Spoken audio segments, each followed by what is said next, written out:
Russia Ukraine സംഘർഷത്തിൽ റഷ്യക്ക് വിജയം സുനിശ്ചിതമായിരിക്കെ യുക്രൈനിനെ പിന്തുണയ്ക്കുന്ന പാശ്ചാത്യ രാജ്യങ്ങൾ വെടിനിർത്തൽ എന്ന ആശയത്തിലേക്ക് ചുവടുവെച്ചതായിട്ട് ബ്ലൂംബർഗിലെ റിപ്പോർട്ട് വന്നിരിക്കുകയാണ്. യുക്രൈന് എന്തായാലും റഷ്യയെ സൈനികമായി നേരിടാനാകില്ല എന്ന വ്യക്തമായ ധാരണയുണ്ട്. അതിനാൽ തന്നെ യുക്രൈനിനെ സൈനികമായി സഹായിക്കുന്ന രാജ്യങ്ങൾക്ക് എതിരെ റഷ്യ തിരിയുമെന്ന് മനസ്സിലായതോടെ പാശ്ചാത്യ രാജ്യങ്ങൾ വെടിനിർത്തൽ എന്ന ആശയത്തിലേക്ക് മാറുകയായിരുന്നു എന്നാണ് ബ്ലൂംബർഗിന്റെ നിരീക്ഷണം. ഇതിനിടെ റഷ്യൻ സൈന്യം ഡോൺബാസിൽ മുന്നേറുന്നതായും റിപ്പോർട്ടുകൾ പുറത്തു വരുന്നുണ്ട്. അതേസമയം റഷ്യൻ പ്രസിഡന്റ് വ്ളാഡിമിർ പുടിൻ വെടിനിർത്തൽ ചർച്ച ചെയ്യാൻ സന്നദ്ധത കാണിച്ചിട്ടില്ല എന്നും ബ്ലൂംബർഗിന്റെ റിപ്പോർട്ടിൽ പറയുന്നുണ്ട്. നിയുക്ത അമേരിക്കൻ പ്രസിഡന്റ് ഡൊണാൾഡ് ട്രംപ് അധികാരമേറ്റ ഏതാനും ദിവസങ്ങൾക്കുള്ളിൽ തന്നെ യുക്രൈനിന്റെ കാര്യത്തിൽ തീരുമാനമുണ്ടാകുമെന്ന് നാറ്റോ രാജ്യങ്ങൾക്കറിയാം. അതുകൊണ്ട് തന്നെ അതിനിട വരുത്താതെ വെടിനിർത്തൽ എന്ന ആശയം ഇവർ മുന്നോട്ട് വെച്ചിരിക്കുകയാണ്. യുക്രൈനിൽ നിന്നുള്ള ട്രംപിന്റെ പദ്ധതി വ്യക്തമല്ലെങ്കിലും യുക്രൈൻ റഷ്യ സംഘർഷത്തിൽ അമേരിക്കൻ ചെലവുകൾ വെട്ടിക്കുറയ്ക്കുന്നതിനും ആഭ്യന്തര വിഷയങ്ങളിൽ ശ്രദ്ധ കേന്ദ്രീകരിക്കുന്നതിനുമായിരിക്കും അദ്ദേഹം ആദ്യം ഊന്നൽ നൽകുക എന്ന് പാശ്ചാത്യ രാജ്യങ്ങൾക്ക് നല്ലപോലെ അറിയാം. അതേസമയം നാറ്റോ രാഷ്ട്ര തലവന്മാർ ബ്രസൽസിൽ ഒത്തുകൂടി യുക്രൈന് കൂടുതൽ ആയുധങ്ങൾ എങ്ങനെ നൽകാമെന്ന് ചർച്ച ചെയ്തുവെന്ന വിവരവും ഇപ്പോൾ പുറത്തു വന്നിട്ടുണ്ട്.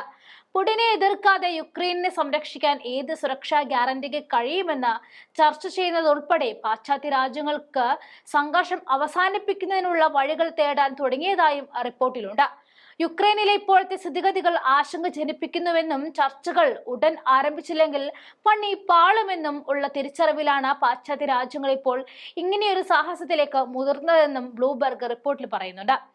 യുക്രൈനിൽ ഒരു സൈനിക രഹിത മേഖല സൃഷ്ടിക്കുക എന്നതായിരുന്നു ഇവരുടെ ആശയം. ഒരു മുതിർന്ന നാറ്റോ നയതന്ത്രജ്ഞനെ ഉദ്ധരിച്ച ബ്ലൂംബർഗ് പറയുന്നത്, റഷ്യൻ ആക്രമണം തടയാൻ യുക്രൈനിൽ സൈനിക ശക്തിയില്ല. നിലവിലുള്ള ആയുധ ശേഖരണത്തിന്റെ കാര്യത്തിൽ പാശ്ചാത്യ രാജ്യങ്ങൾക്ക് നൽകാൻ കുറച്ച് ശേഷിക്കുന്നുള്ളൂ എന്നാണ് യാഥാർത്ഥ്യം. 2014 മുൻപ് യുക്രൈനിന്റെ ഭാഗമായിരുന്ന റഷ്യൻ പ്രദേശങ്ങൾ ഒഴിവാക്കിയാൽ നാറ്റോയിൽ ചേരാൻ യുക്രൈന് താല്പര്യമില്ല എന്ന് യുക്രൈനിയൻ നേതാവ് വ്ളാഡിമിർ സെലൻസ്കി മുമ്പ് തറപ്പിച്ച് പറഞ്ഞിരുന്നതാണ്.